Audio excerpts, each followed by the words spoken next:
किसानों को पूरी तरीके से बर्बाद करने का काम किया। बीती देर रात हुई लगातार बारिश ने किसानों के खेतों में खड़ी गेहूं की फसल को नष्ट कर दिया है, जिससे किसान को भारी नुकसान हुआ है। शनिवार की शाम से शुरू हुई और देर रात तक चली तेज हवाओं के साथ बारिश ने किसानों को बर्बाद करने में कोई कोर कसर नहीं छोड़ी। जैसे ही मौसम में तब्दीली हुई थी, वैसे ही किसानों के चेहरों पर चिंता की लकीरें दिखाई देने लगी थी।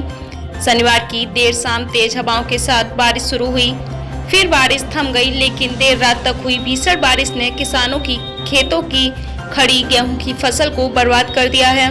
पूरी गेहूं की फसल खेतों में लेट गई। किसान पूरी तरीके से निराश हो गया। आप तस्वीरों में देख सकते हैं, 24 घंटे पहले यह फसल खेतों में हरी भरी लहरा रही थी, जो कि बारिश के बाद खेतों में लेट गई और सैकड़ों बीघा खेतों में खड़ी गेहूं की फसल में भारी नुकसान हुआ है। किसान मौसम की मार से अब परेशान हो गया है। वहीं जिलाधिकारी महेंद्र बहादुर सिंह ने बताया है कि किसानों की फसल के नुकसान का आकलन किया जा रहा है। फसल से जो भी संभव मदद होगी वह की जाएगी।